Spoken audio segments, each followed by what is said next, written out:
Welcome back to World War something. I guess this is World War Live, World War Now, whatever, but I'm live on a Thursday evening because we are about 1 week in to what the public now undisputedly recognizes as the ongoing Third World War. I've been saying we've been in it for a bit longer than that, but regardless, the bombs are flying. The escalation ladder is beyond the realm of imagination for everybody, and it seems that we are in for a much longer war than Trump initially intended. It seems that they thought it would be a 4 to 5 day operation. Then they shifted to 4 to 5 weeks, then 8 weeks. And now it seems that the discussion is we might be fighting until September. So, of course, I am not surprised. You, World War Now patriots that have been keeping up with our analysis here and the prophecies, are not surprised. Cameron Macgregor, my guest this evening, of course, is not surprised. And if you're wondering why you're not seeing his handsome face, it is because he's broadcasting from an undisclosed location where the internet is not particularly good. So that is what we are doing right now. If anybody wants to send in a super chat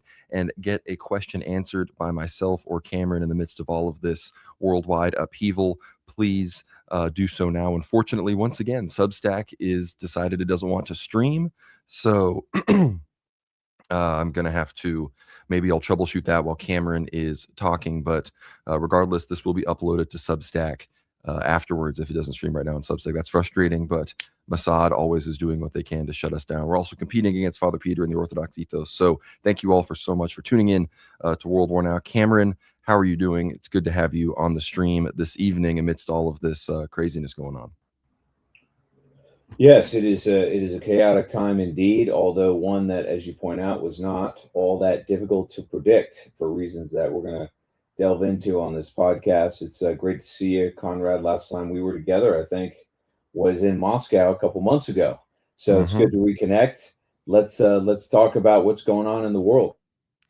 Let's do it. And that's true. I will be linking in the live chat and below when we post this. I will have Cameron's recent article about his time in Moscow, at least part one of an article series about his time in Moscow on his Men in the City Substack. And of course, the Orthodox Christian showing him around the Donskoy Monastery in that article is none other than yours truly. So it was amazing to hang around Moscow a bit with Cameron, see some of the beautiful Orthodox sites, catch some dinner and all of that, talk about exactly what's going on in the world. Some of my favorite one of my favorite conversations I've had in a very long time. And of course, I think this will be another one of those. And like I said, be sure to send in those super chats.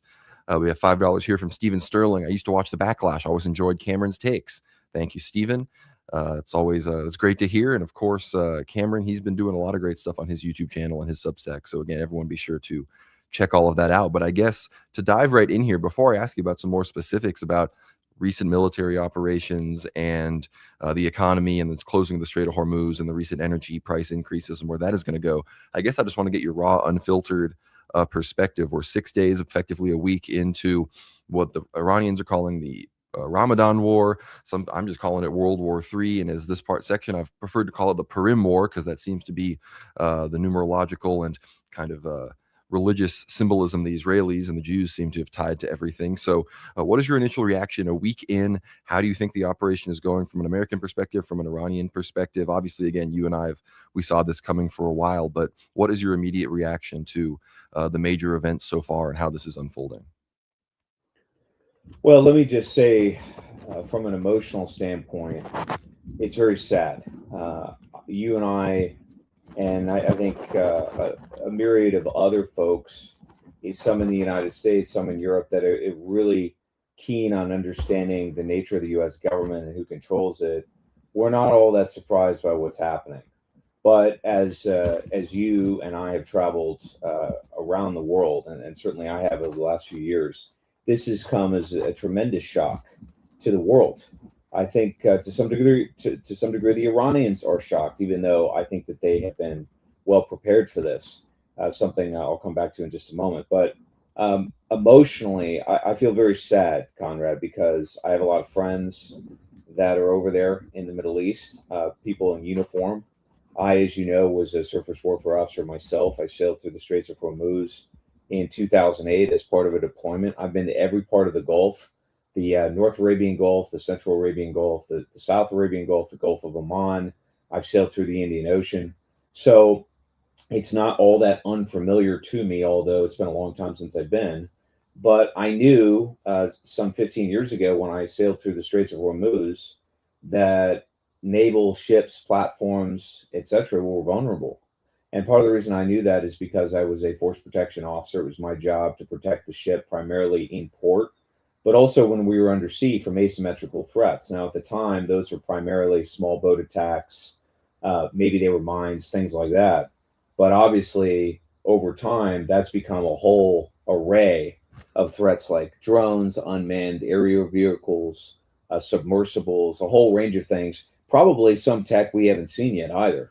So, in a sense, I feel very sad because my heart goes out to the American servicemen who are overseas, who are stuck in a quagmire for a war that has nothing to do with the United States whatsoever. It has nothing to do with our national interests. And we are going to lose blood and treasure, and I think in significant quantities, by the way, for an Israeli state. Now, setting aside the emotional response, what is the genesis of this war? Wars tend to be very complicated. There are a lot of different variables. There are conditions, in some cases, extenuating circumstances that you can't foresee. But this war is not that. This war was conditioned a long time ago by the slow accumulation of Zionist and I would say Jewish power inside the United States. Lest we forget that Netanyahu and the Likudites and the neoconservatives have been desperate to start a war with Iran for a long, long time. There was a paper, for example, that was published in 2009 called Pathway to Persia, which outlined at a very high level what a war with Iran would look like. Some of you are old enough to remember that once we invaded Iraq, the neocons wanted us to strike Iran then. They wanted us to strike Syria. Their plan was to get U.S. military forces in large numbers into Iraq so that they could use it as a battering ram on behalf of Israel to submit the entire region to Jewish supremacy. So the genesis of this war has been a long time coming, but the proximate cause was the election of Donald Trump. And it seems to me, and in this sense, I'm being a bit speculative because I don't know the details, but I think more or less this is what happened. Donald Trump was elected back into the White House in a relatively strong way. The election proceeded without the normal hiccups, the election day shenanigans that we'd experienced in 2020 in a decisive fashion because the Jewish power structure decided to align behind Donald Trump and specifically Miriam Adelson. And I think that the president made a deal. He said, look, if you throw your weight behind me and get me back into the White House, then I'll give you your war with Iran. And so I expected this war to happen in 2025. It almost did in June of 2025, when I think an initial operation was launched by the Israelis, thinking that they could, all on their own, penetrate Israeli air defenses, knock out Iranian nuclear capacity or nuclear facilities, and potentially kill a lot of senior leaders in the Iranian regime and bring it down. Something akin to what happened to Mossad in Syria. That operation, needless to say, failed. And so we then were asked to kind of come in and finish off the job, and that was Operation Midnight Hammer. And I think the president said, hey, look, nothing further to see here. We smashed Iran's nuclear capacity. It's been obliterated. And a lot of people, especially Trump supporters, said, well, that's it. This is over. But it wasn't over. And it wasn't over because Trump had not fulfilled his obligation to Miriam Adelson, the Jewish power structure, and Zionists in the state of Israel. And that was nothing less than the destruction, the obliteration of Iran, of Persia, root and branch, to balkanize it, to fragment the regime and turn it into a mishmash of different ethnicities in a similar vein to what they've done across the Arab world and most recently in Syria. So essentially, over the last 6 months or so since that June operation in 2025, what has happened is Israel has retooled. They re-equipped themselves, restocked their Iron Dome with Patriot batteries and ITHADs in a slow and measured sense because we can't surge that kind of inventory anymore. But the bottom line is that the war was coming. And so it finally came to a head, I think fatefully, around the Ides of March, about a week ago, in which I think a number of people close to Donald Trump basically told him that Iran was in a state of disarray, that the Ayatollah regime was very fragile, it was vulnerable. There were internal protests. Certainly, they were manufactured to some degree, but there is broad discontent. There's an economic crisis, there's an inflationary crisis, there's an energy crisis, there's a water crisis. So, all that's left is for the United States to pull the trigger and launch a bombing attack on Iran and finish off the job. And so I think Donald Trump fell victim to some intelligence, probably some very hawkish people inside the Pentagon, and certainly Mossad and the Israeli government telling him that this was going to be a 48 to 72-hour operation. And maybe some of his motivation was that he had a sugar high from the operation in Venezuela, which he probably believed demonstrated that he could pull the same off in Iran. Needless to say, what they have done, Conrad, is they have inadvertently stumbled into an ambush the likes of which European powers haven't seen for maybe 100 years. You're talking about something like Custer at the Little Bighorn in the 19th century. You're talking about Isand Luana in South Africa when the British lost 1,100 men in a single day. You're talking about the French in Algeria, the Italians in Libya, something like that. And of course, operating in the background, the world has completely changed. And I don't think the Trump administration, the White House, the Pentagon, the intelligence agencies, et cetera, understood that. So the short of it is, this war has been a long time in the making because of the slow accumulation of the Jewish power structure, subversion, and control over the U.S. government, which they now have root and branch. That's number one. And then secondly was the election of Donald Trump, the consolidation of Jewish power inside the Trump administration. And I think a broad array of experts, military analysts, former generals, et cetera, that gave the green light because they thought Iran was weak and that this operation would be swift and decisive. And needless to say, that is not what's happened. Undoubtedly, that is the case. We've seen the supposed pictures. I don't know if it was AI or not of Trump yelling at Hegseth. He's unhappy that it's been going on this long, and it seems to me.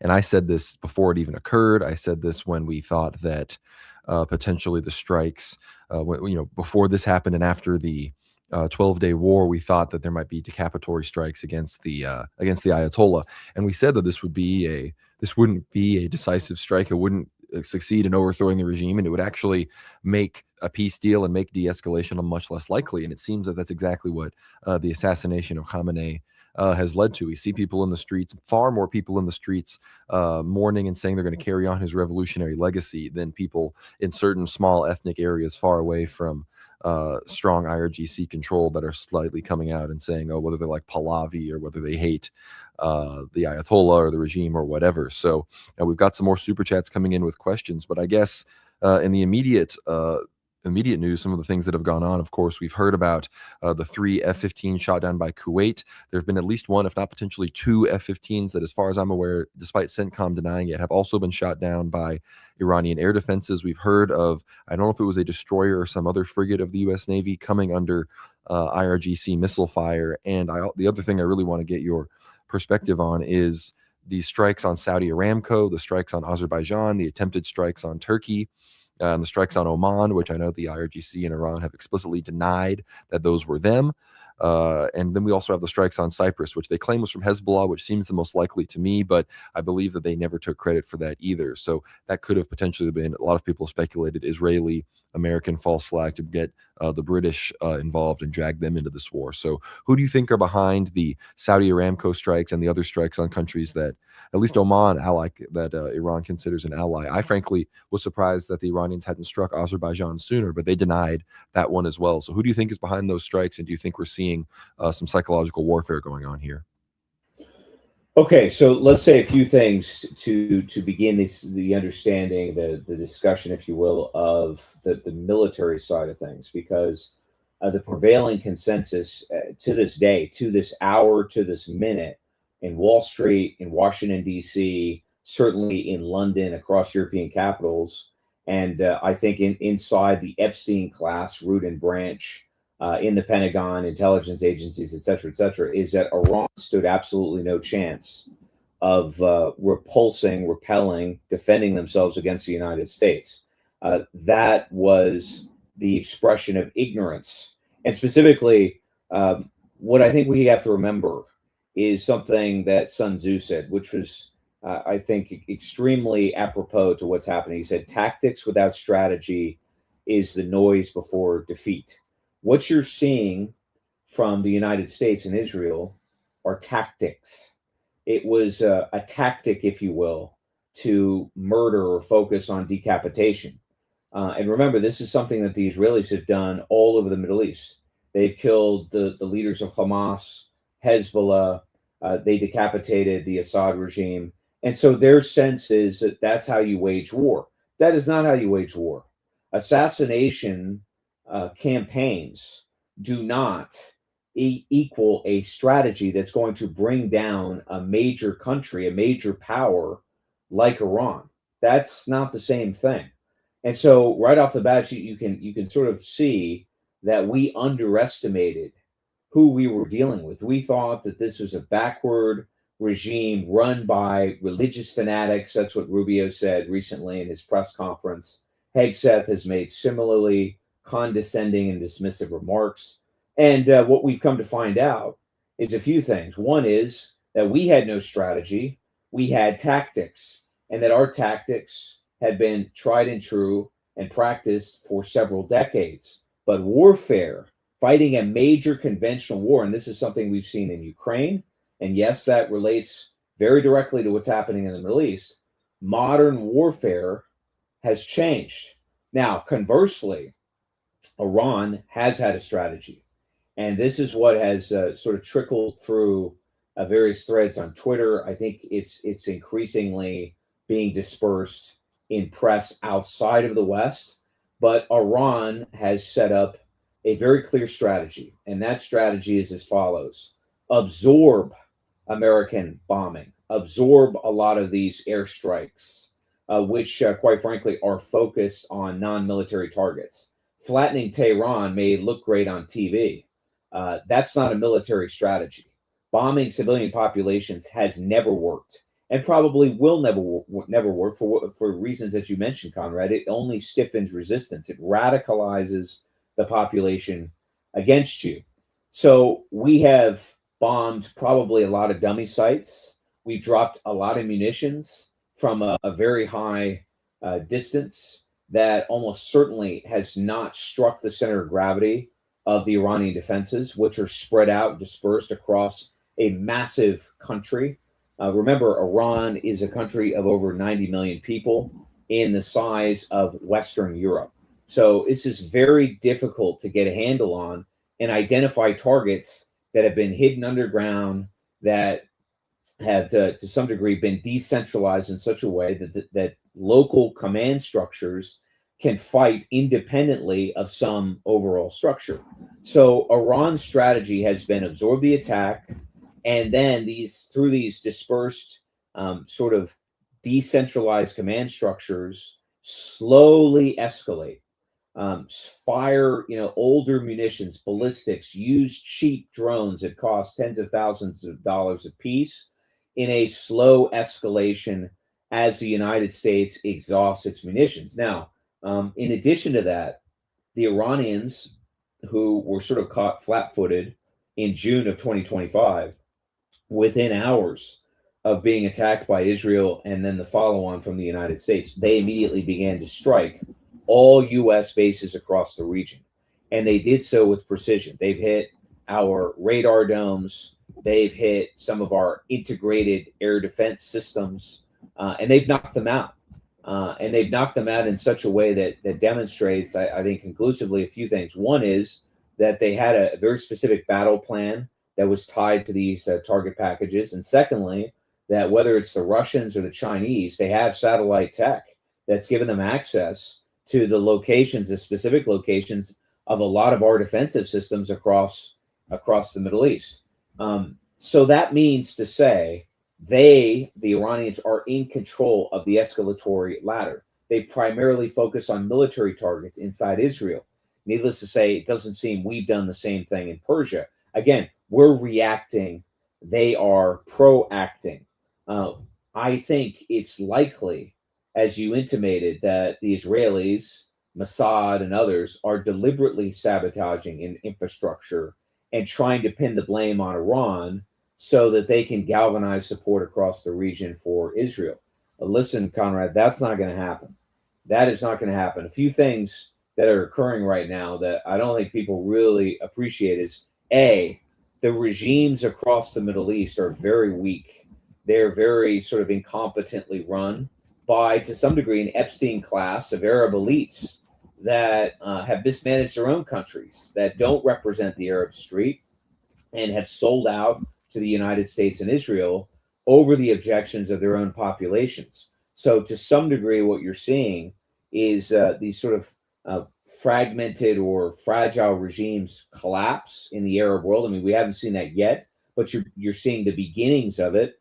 And what you're seeing is very controlled and surgical strikes from the Iranians, who are basically imposing costs on these Gulf states in a measured fashion for harboring American bases. And so I think in the days ahead, what you're going to see happen is the Gulf states are going to have a very difficult choice to make. Do we stick with this U.S. Israeli axis and continue to get pummeled, either indirectly or directly, by Israeli subterfuge on the one hand, or by direct attacks from Iran? Or do we come to some kind of an agreement with Iran, because U.S. forces can't protect themselves, never mind protect the Gulf allies where our bases are located?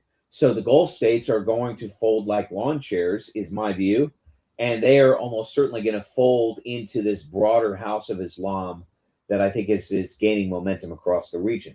So, as far as I can tell, what we have done is we have entered into a regional war between the House of Islam and shrinking support from very corrupt elites that have held their populations in check in the Arab world and beyond. And that war is now shifting dramatically in favor of Iran, because the United States military has been surprised, because a lot of our forces on the ground are being smashed by very precision strike and capable Iranian offensive weapons. And we don't appear to have any recourse. We don't appear to have any plan to deal with that. So it's early stages, it's very chaotic, and there's no question that we're doing damage inside Iran. But as I said, it's very reactionary, it's tactical, whereas the Iranians are pursuing a very clear strategy of slow escalation. And my guess is, Conrad, that as time progresses, they're going to use better and more precise and more sophisticated weaponry, specifically hypersonics. And when they get to that level, my guess is we're out of interceptors, we're out of air defense tech, and they're just going to flatten Israel and anything else that is a U.S. proxy in the region. That's what I see. I very much agree. And just to verify that what you're saying is already very much occurring as far as the escalation goes, today we saw the first use of the Khorramshahr missile. The Ayatollah's own Twitter account announced it, whoever is controlling that. And that, of course, was loaded with a cluster munition and hit Tel Aviv today. Of course, people have been saying, certain people have been acknowledging, oh, well, maybe, the Iranians are intentionally doing these smaller bursts because they want to save their supplies. It's to save their supplies, but more importantly, they're using 10, 15 interceptors to intercept one or two of these missiles. They're draining them dry. We're already getting the reports. Qatar and the UAE in particular in the next few days are completely out. America's already lost several THAAD and Patriot batteries. Israel is going to be very much on the brink very soon, especially now that Hezbollah has also been landing direct missile hits because of the shortages. They've admitted they're going to have to start picking and choosing which targets they intercept. So that is the reality of the situation that we're in right now. But as far as the political... Just real quick, before we get to the political side, because this is important, the assumption was, and frankly, it was polemical before the conflict began. And if you go back and watch videos from people like General Jack Keane, who is a prominent neoconservative, he often goes on Fox News to tout warmongering overseas. What Jack Keane said, I want to say 2 weeks ago, was that Iran was isolated, that its militias had been defeated, that Hezbollah was smashed and contained, if not completely neutralized, that all of the Iranian resistance forces across the region were stymied. And so when the bombing began, the assumption was, and I think this is exactly what the Pentagon thought, that Iran was completely isolated from everybody else in the region. What we have discovered is that Iran isn't isolated. It's the United States and Israel who are isolated. That now the seven front war that Netanyahu and the Greater Israel Project set in motion some 2 years ago, well, those seven fronts are still hot and they're getting hotter. And Hezbollah wasn't killed, it wasn't neutralized. So they've been reactivated, as have the Shia proxy militias in Iraq, which are attacking American bases in Syria and across Iraq. The Houthis haven't gone anywhere either. So what you're seeing now is essentially an ambush on all sides from an entire region. And like I said, these very flimsy Gulf states that don't really have much power anyway, and are completely dependent on the flow of oil, natural gas, and petrochemicals out of the Gulf for their sustenance to keep their regimes intact. And the Iranians have followed a very specific strategy that has weakened all of the U.S. allies of the region, neutralized our bases, isolated Israel, certainly circumvented the Iron Dome. And now, guess what? As I said, I think that all of these proxies that Iran has are more emboldened, more empowered than ever. And lest we forget, there's also this small country called Egypt. And the Egyptians, by most measures, have a very large army. In fact, I think until recently they had 150,000 some odd troops in Sinai, in the neutral zone, if you will. What's Egypt going to do in all of this? Nobody's thinking about that, but the bottom line is that what you're seeing again is this House of Islam awakening and erupting as I would say, a regional threat in an emotional sense. So that means that the incentive structure that's been in place in that region, Conrad, for the better part of a century. I mean, really, since the Sykes-Picot Agreement was signed in 1916, which is largely responsible for creating these manufactured states across the Gulf anyway, that structure is disintegrating. And that's very bad news for Israel because they do not have the armed forces by any means to take on all of these fronts. And I'll say one more thing on this before we move on. There was a report put out, I think the guy's name is Jamie McIntyre, on Twitter yesterday. And he talked about a breakdown of social cohesion inside Israel. Now, I don't know if that's true or not, but if you read the post, it was pretty damning and essentially suggested that outright factionalism had broken out across Israel, largely because before the war started, before October 2023, that country was on the precipice of a civil war as it is. And the sort of religious fanatics that have taken over, the Mithrahi that support this war and support Benjamin Netanyahu, they have isolated, they have fractured whatever political unity exists in that country. So now that there's, I don't know, 100, 200 buildings that have smashed across Israel. Again, that's speculation. I don't know, but that's what I'm hearing. You're beginning to see the Israeli state, which is the size of New Jersey, collapse. That's what we're seeing. No, I very much agree. And as far as the military censorship situation goes, Israel and how the U.S. do military censorship is not comparable to these other countries. Iran is letting CNN drive around and do reports inside Iran, whereas America, despite the fact that they'll have visual confirmation of something spreading all over the internet, the CENTCOM will still deny something because they want to get their story straight. So that's another reality we have to deal with. And Cameron basically addressed this. We have $20 from Beauty of the Struggle, hoping you could speak to the alleged civil unrest in Israel at the moment. Troops not reporting for duty, police clashing with citizens, awful conditions in bomb bunkers, leadership not heard or seen at all, etc. I can't speak to anything explicit because the military censorship in Israel is crazy. But one thing I am very, very sure of, that again, the fact that there's been no attempt to deny it at all, despite it being pretty widespread for 2 days at the beginning of this conflict, was that some high-level decision-making center, I'm assuming it included IDF military leadership, was struck in Jerusalem by what appeared to be an Iranian hypersonic. So I don't know if they'll ever announce what happened there. Well, there's a few things too. Is that, remember, Iran is slowly escalating because they're operating very strategically, and so they've hit primarily military targets. But there's no question. I mean, you can go on Twitter and look at videos. I'm not on the ground. I don't exactly know what's going on, but I think that the Iron Dome, for all practical purposes, has failed. And that means that Israel is getting struck in ways it's never experienced before. Remember, part of the reason why this war happened as quickly as it did, following what occurred in June last year, is because the 12-day war, which Iran won, remember that Israel was the power that asked Trump to declare a ceasefire, and a ceasefire was brokered. They lost that exchange.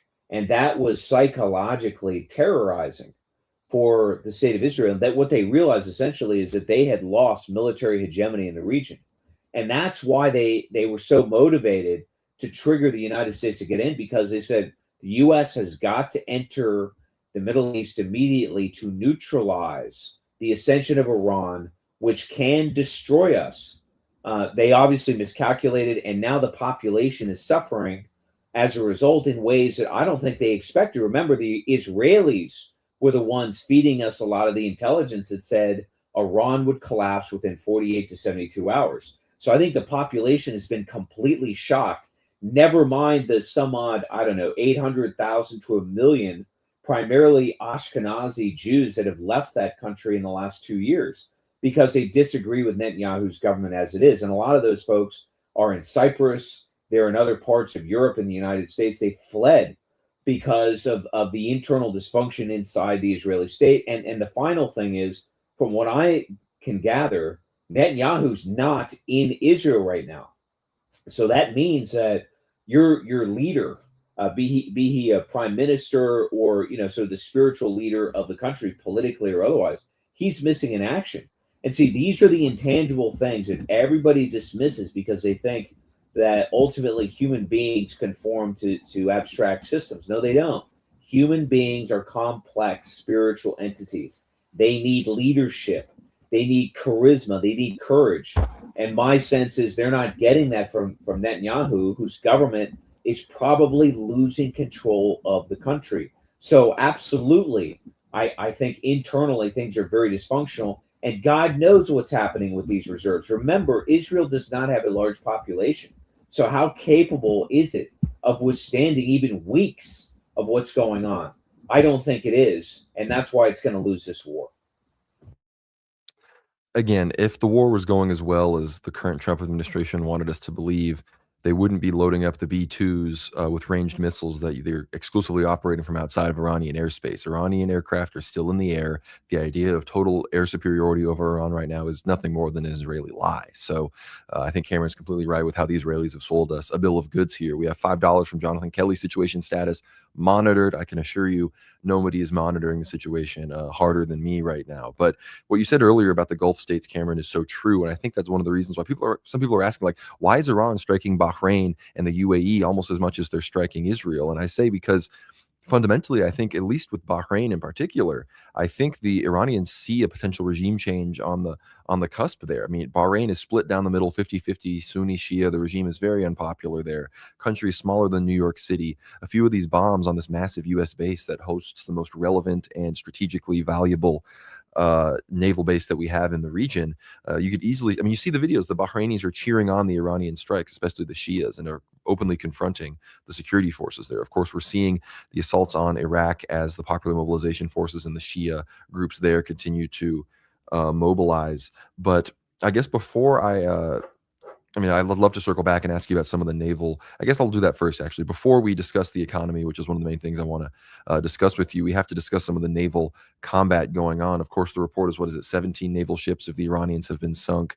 They sunk that frigate that was off the coast of India that had been invited there, and it did not have, fully hot munitions and everything for that Indian naval exercise. Apparently, the Americans refused to help pick up any of the sailors afterwards. And in Sri Lanka, another Iranian ship basically had to go to port and have all the soldiers there get off the ship so that they wouldn't also be targeted by American submarine torpedoes. But I do believe I've at least seen the visual confirmation of one American frigate or ship coming under fire that CENTCOM has refused to acknowledge it. We also have the rumors. I even heard the rumor from someone telling me a Greek general that they know who would obviously have NATO contacts said that the USS Lincoln has been struck and has actually been removed out of the immediate combat situation. Again, that is not confirmed. I can't confirm that at all. But before we talk about the economy and the closure of the Strait of Hormuz, what actually is going on in the Persian Gulf? We know that the Greeks and others have moved frigates over to protect Cyprus, but everything going on in the Persian Gulf right now is under immense fog of war. You yourself, as you said, used to be a Navy man. What is your perspective on the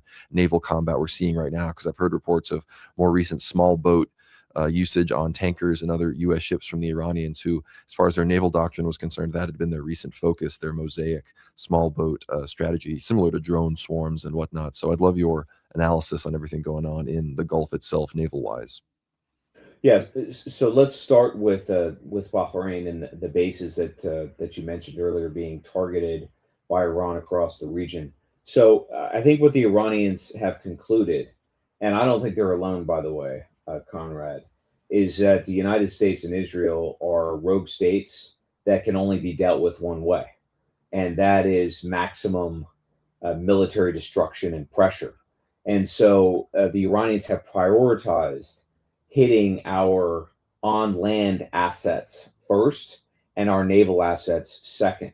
And they've done that, I think, for a couple reasons, not just to pressure these Arab states, which, as I said, are kind of flimsy and could fall anyway, especially Bahrain, as you point out, the majority population there is Shia. The regime it's a monarchy that's Sunni, and it's been supported by the Saudis.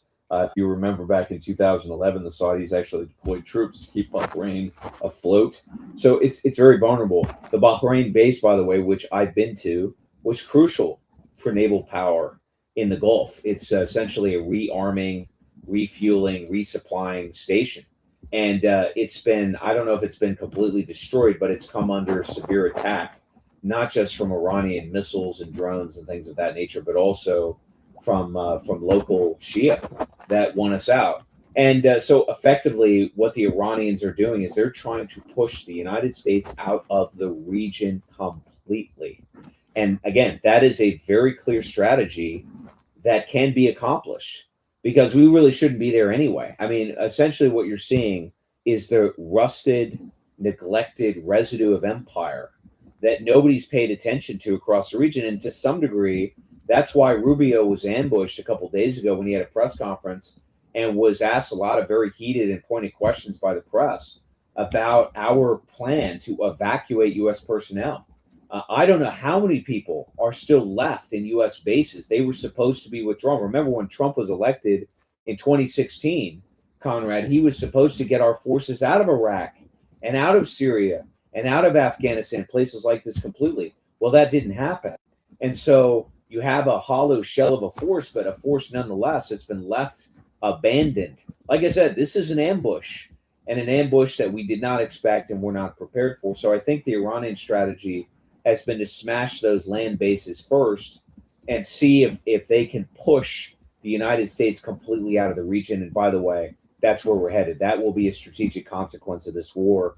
We have no way of rebuilding these facilities. It's going to be logistically impossible to retrench what we used to have. Never mind this torrent against us from the Arab world, the Persian world, and I think beyond that across the Middle East. So that's one. Regarding what's happening at sea, there's absolutely no question that our naval forces are probably destroying a lot of their navy.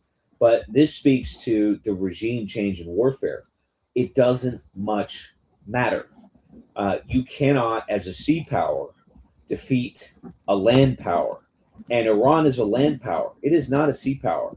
Now, its naval forces are doing damage. In fact, there was a report that I think was posted in Al Jazeera yesterday indicating that an Iranian ship of some kind had destroyed, I want to say, an oil tanker in an Iraqi port. So Iran is doing various things. It's also deployed some of its aircraft. But the regime changes as follows. We have a very bloated, large, and inflexible 20th century Navy that's centered around carrier strike groups. Carrier strike groups can be taken out with hypersonic missiles. They can be utterly destroyed. And so what's happened is the Navy has had to essentially maintain a larger and larger distance away from the action, which limits its ability to deploy aircraft that can actually drop bombs, and strike targets inside of Iran or across the region. So what you're seeing happen is a regime change of warfare, a shift towards precision strike, drone attacks, small boats, mines from a defensive standpoint that is utterly defeating, overwhelming a 20th century force that has no answers.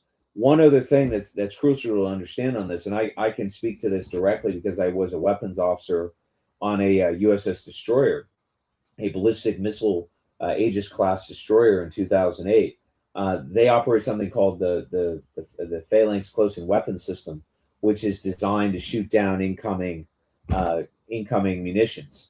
A lot of these systems don't work all that well. They're very maintenance intensive. They're often broken. So our ships are extremely vulnerable. And as I said, the Iranians haven't really targeted them yet. So what you're going to see happen if we try in a desperate attempt to keep the Straits of Hormuz open is a lot of those ships are going to be targeted and sunk. Now, I hope that there are sensible people at higher levels in the U.S. Navy that will tell the president everything that I just said and demand that he rescind that order. Because remember, he posted something on Twitter. Now, who knows how that matriculates through the system? I don't know if those orders are real or not.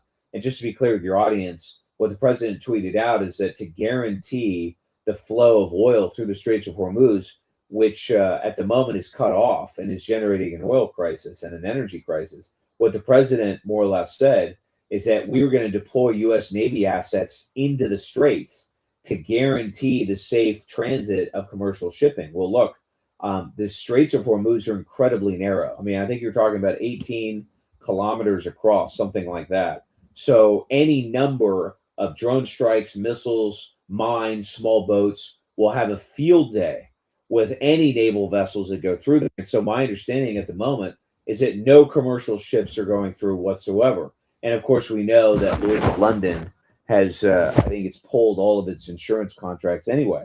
So the bottom line is you've got this regime change in warfare in which, yeah, the United States may destroy Iran's navy, what little of it they have. They may destroy their air power or limit it, but it doesn't matter because Iran is dug in. They've got this dispersed set of underground missile silos where they're launching huge amounts of munitions that we can't stop with our air defenses. And that means they're going to win this war.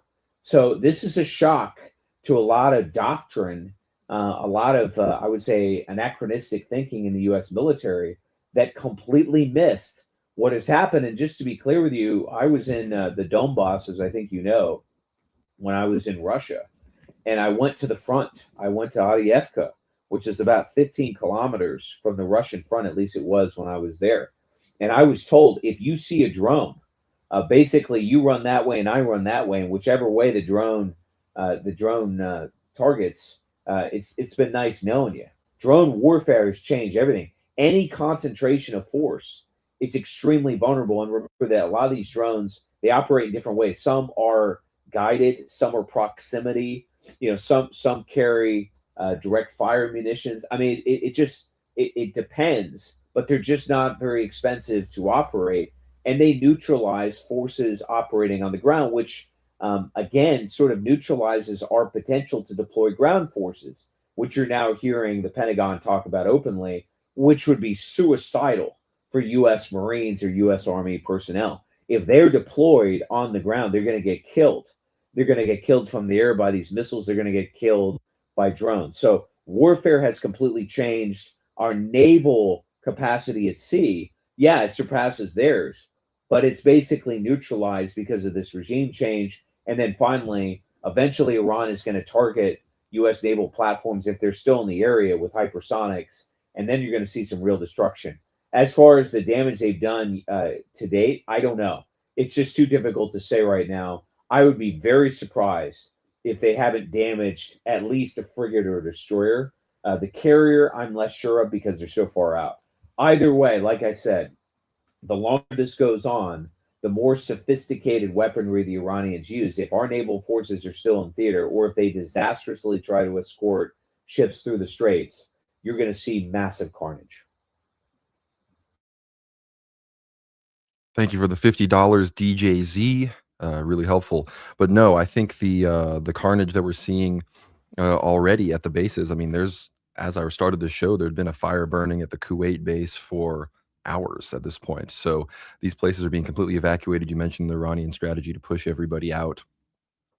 The situation in all of these places with their embassies, their consulates. The CIA has pulled out of all of their headquarters. So that's not saying that there aren't CIA operatives still in all of these countries, but their known deployments and forces are very much there. So the realization that the U.S. presence in the Middle East is, I mean, look, we were already pulling out of Iraq and Syria in a lot of these ways. So the idea that we would drop a huge presence there is seemingly out of the question now that so many of these bases have already been destroyed, that you said had been entrenched and built up over years and years of justification.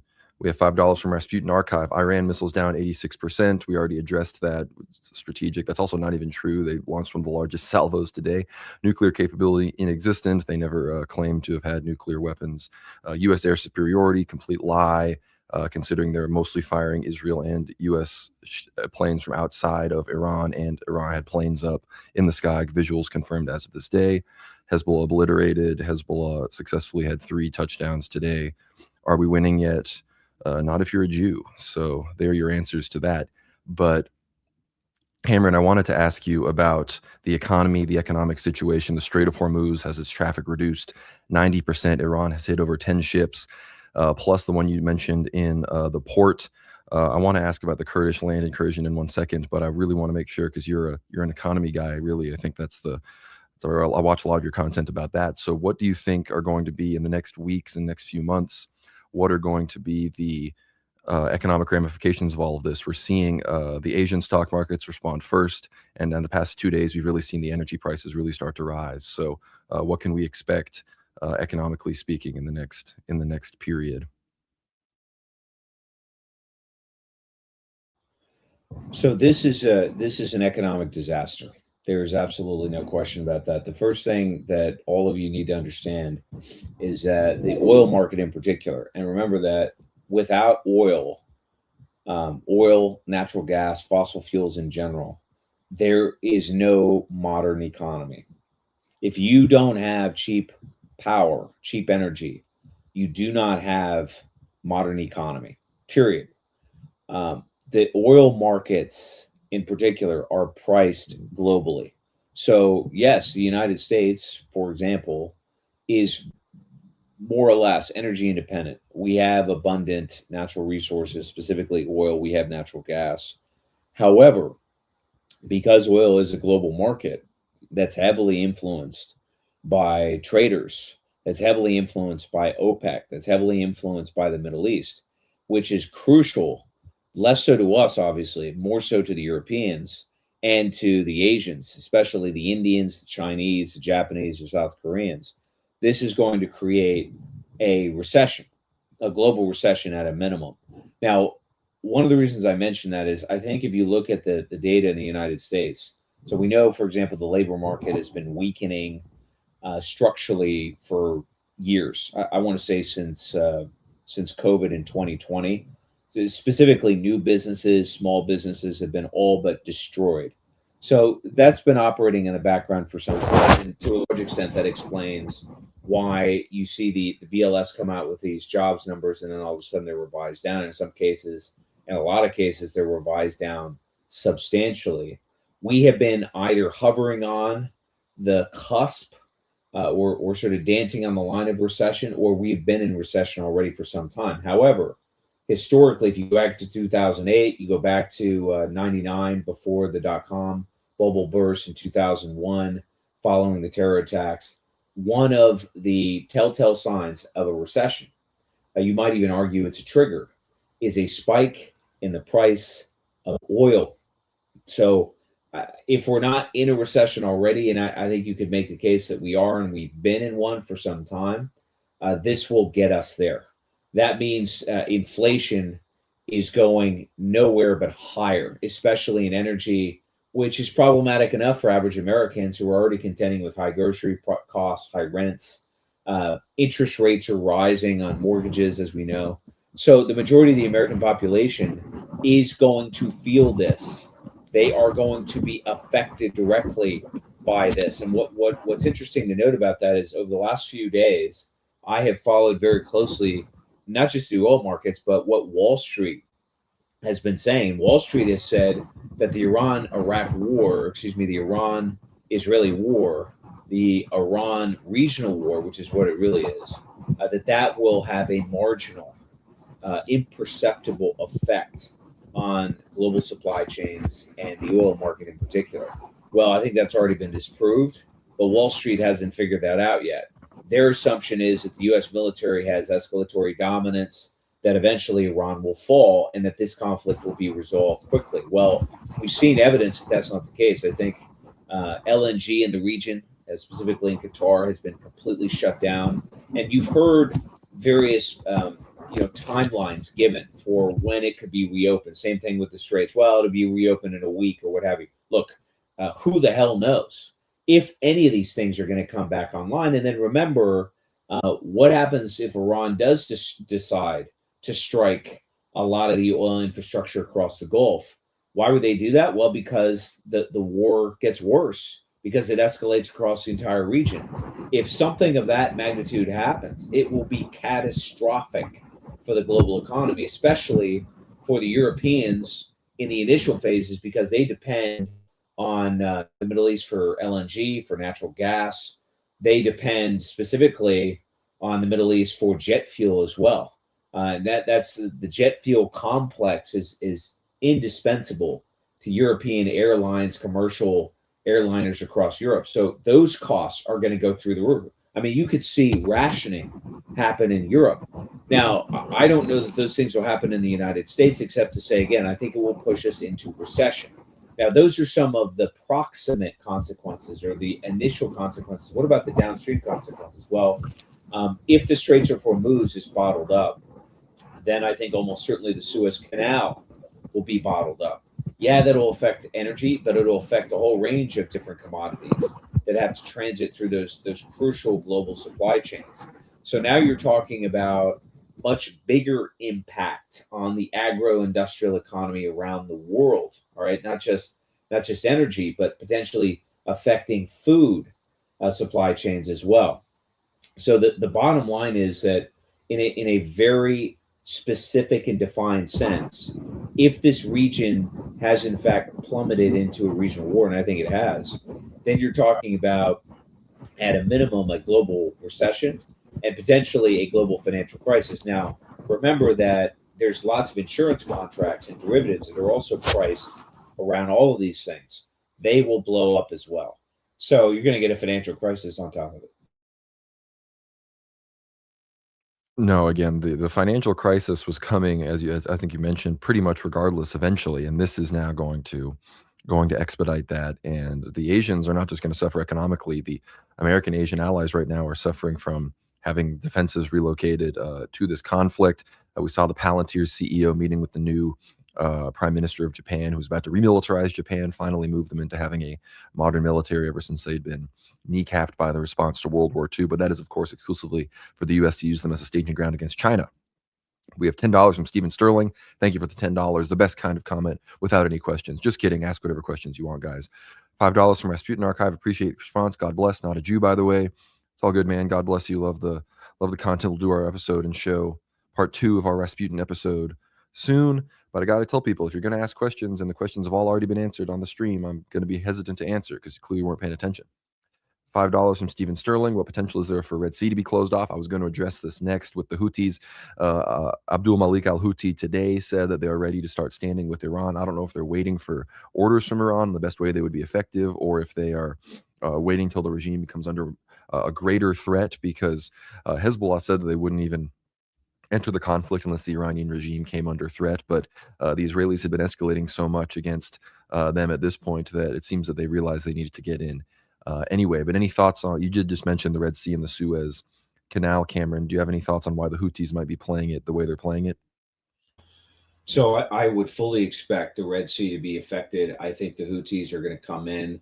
It strikes me that what you're seeing is a cascading effect. So your platform is World War III or World War now. How does such a war happen? It doesn't happen in one fell swoop. It happens in a cascading series or set of events. What we have done by striking Iran is we have plunged directly into a minefield. Some of them are remote detonated, some of them are proximity mines. So at any given time, you're going to start to see more fires spread in a kind of conflagration. It's not all going to happen at once, but as this conflict goes on, and I think it absolutely will, then you're going to see more and more powers get involved. Now, regarding the Straits of Hormuz, just for a moment, the Iranians, as far as I can gather, and the situation is very fluid, so forgive me if I misspeak here or there, but last I checked, the Iranians are guaranteeing that Indian ships, Russian ships, and Chinese ships will be escorted through the Gulf, or excuse me, through the Straits of Hormuz. These temporary stopgaps and measures will work in so long as escalation levels off or there is de-escalation. What everybody has to ask themselves, and this is the $1 million question, folks, is how do you de-escalate the situation? See, Trump, the one thing about Trump that he's been very adept at doing, I think his entire life, but especially as a politician, is he's been able to quickly extricate himself from very dangerous situations. Going into Venezuela was an example. They almost certainly bribed people in the Venezuelan government. They made sure that normal defensive positions weren't manned. And so it was a very quick operation. We went in, we got Maduro, he could declare victory, and then basically distance himself from what could be a catastrophe, right? Because going into Venezuela was not as precarious as Iran, but it was very dangerous indeed. How does the president extricate himself from this situation? And I would suggest that the White House in particular is facing a decision tree that is binary. They have two choices now, Conrad. Either A, they escalate, and they escalate to exit, or B, they withdraw. Withdrawing is the right answer, but that means admitting defeat. It also means planning a very precise, I would say, massive, huge operation that coordinates all manner of government. I mean, you're talking about a whole of government approach to getting U.S. forces completely out of the region. And that means essentially divorcing and divesting completely from Israel. What's the likelihood that that's going to happen in the short term? It's not, which means that we're going to escalate. And as we escalate, more proximity mines, more remote mines are going to go off. And that means other choke points are going to be affected. So absolutely the Red Sea is going to get bottled up. And remember, because we live in the age that we do, the Houthis, not a terribly sophisticated outfit. They don't need to be. They can be supplied with drones relatively easily, right? They can refit all kinds of munitions that they can fire at ships. There's absolutely no question about it. The same thing can happen in the Suez Canal, and potentially this then extends beyond the Middle East, right? What if the Russians get involved? What if the Chinese get involved?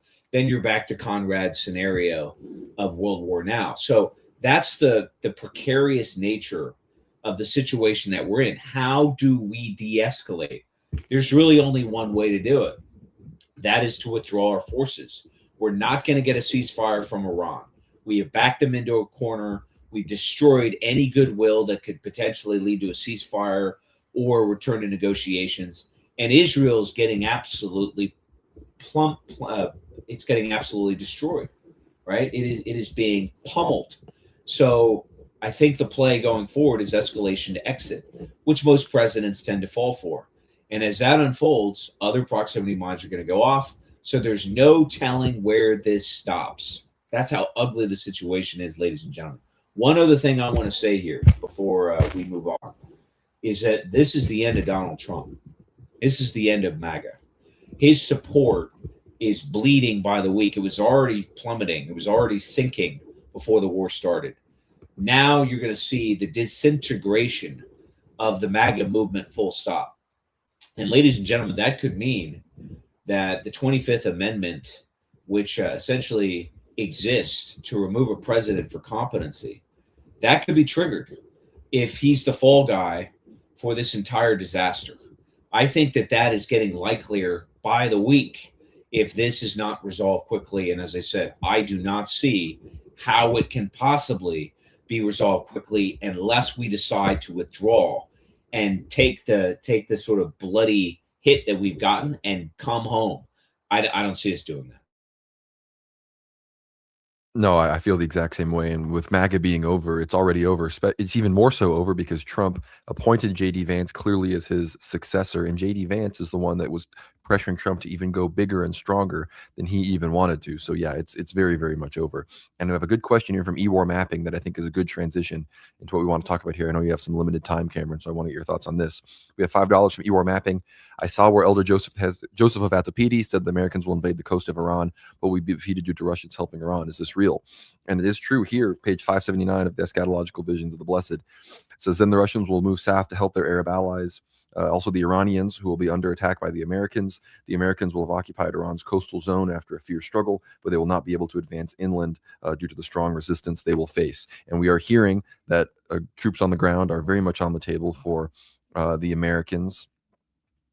And if you look at a map of Iran, there's really only one place that, with the exception of maybe some of the Kurdish regions, which we'll talk about in a sec, but it would have to be on the coastal regions of the Persian Gulf. And I could totally see a reality where they face a bridgehead but are incapable of moving into the inland through the mountains. We've obviously heard all the reports, and Trump and everybody is desperately trying to rally the Kurds for a ground incursion into Iran from Iraq and from these other places. So what are your thoughts on potential boots on the ground, Cameron, and what do you think about the Kurdish option? Of course, the Azeri military has also been mobilized, so a lot of people have speculated that maybe once this mosaic coalition of Kurds from Iraq, Azeris from Azerbaijan, maybe they mobilize Balochis down in Pakistan. Once they get something like that set up, and maybe even a Arab Hijaz supporting army from Saudi Arabia through Iraq itself, then we might also see an American attempt at a bridgehead on the coastal region. So what are your thoughts on this dramatic escalation? You have all these MAGA people like, these strikes are not boots on the ground. Trump would never do that. And then Trump that day said boots on the ground are very much an option. So I'd love to hear your analysis there. Yeah, so I think there's real panic in the Pentagon right now. Remember that we've got thousands of U.S. servicemen that are stranded across the Middle East. Some of whom are being killed in our bases. Some of whom cannot be reached, right? Because we are sort of on the outside looking in. We are an air and naval power. And if our bases are neutralized, we don't have a bridgehead to a platform, if you will, to launch ground strikes from. Now, setting that aside, the U.S. military, the U.S. Army, the U.S. Marine Corps is a shell of what it once was. The Navy as well. Why is that? I would say there's three reasons. The first, I've addressed a little bit already. The first is doctrine. The doctrine that the U.S. military has followed up until now, frankly, is anachronistic, or it's not tailor fit to deal with what we're fighting right now, which is a major conventional war that demands industrial surge capacity. The U.S. military has been hollowed out. Our shipyards are a mess. Our defense corporations are in no position whatsoever to surge the kind of munitions or equipment that we might need to actually mobilize a ground force to go in there. So that's problematic enough. Then you deal with the change in warfare that I mentioned a moment ago. And that is that if you put serious numbers of forces on the ground and concentrate them, and this is what we've learned in Ukraine, they'll be destroyed. And they'll be destroyed piecemeal by swarms of drones that operating from any number of directions, not just Iran, but probably from its proxies across the region, that we can't possibly neutralize, identify, and stop. As long as Iran is being resupplied by China, then we're in for a kind of war that we cannot win. It's just that simple. And I don't know what the Russians are giving them, but I do know that the Chinese are absolutely capable. In fact, there was a tweet that was sent out I want to say by Luke Roman, that talked about a report that comes from Goldman Sachs that indicated that the Chinese can make like 1,000 drones a month or something. I mean, it was like 10,000. I'll see if I can find the tweet. But in any case, the industrial surge capacity to support a major war, that's in China. It's not in the United States. So the bottom line is a ground offensive is a non-starter for that reason alone. And then secondly, as I mentioned a moment ago, our land bases have been either severely degraded, if not completely destroyed. So where the hell are we going to land? How are we even going to get there? Relying on proxies, as you mentioned a moment ago, the Kurds, the Azeris, what have you, that is reactionary. Right? That's a last-ditch effort that I think is going to go a whole lot of nowhere. And my guess is the Iranians are prepared for that as well, because they've been forced into an existential fight. So no, Iran is positioned to win this war. They have the suppliers, they have the precision strike, they have the tailor-made defensive strategy to win, and there isn't a damn thing we can do about it. The right thing for us to do is to withdraw, but I don't think we will. Unfortunately, even if the people in our Pentagon and White House realized that the fight was lost and was over, the Israelis would never allow us to do such a thing, because the capacity for them to maintain and withstand public perception amidst high amounts of civilian losses is just non-existent. They cannot exist for them. The Jews, their demand for security and to not feel threatened is their main thing. So that's why so many of the Ashkenazim have left. We have $10 from Jonathan Kelly. You can't find a job. You can't afford a house. You can't afford food. The military gives you a job, food, and housing. Seems convenient. That's true. Some people turn to the military for just because of economic necessity. J.D. Vance, President Palantir, $5 for Jonathan Kelly. So true. Palantir, biggest government contract holders we're currently dealing with. We have $5 from Stephen Sterling. Trump's a modern day Henry VIII, licentious, temperamental, dumb, religious views, warmongering, egotistical. Very true, Stephen. We have $5 more from DJZ. He says, will you ask Cameron about civil conflict here? I'm assuming in the U.S. or the potential of. Some senator just snapped a Marine's arm at a meeting yesterday. Cameron, I know we've talked about the potential for civil conflict in the U.S. before.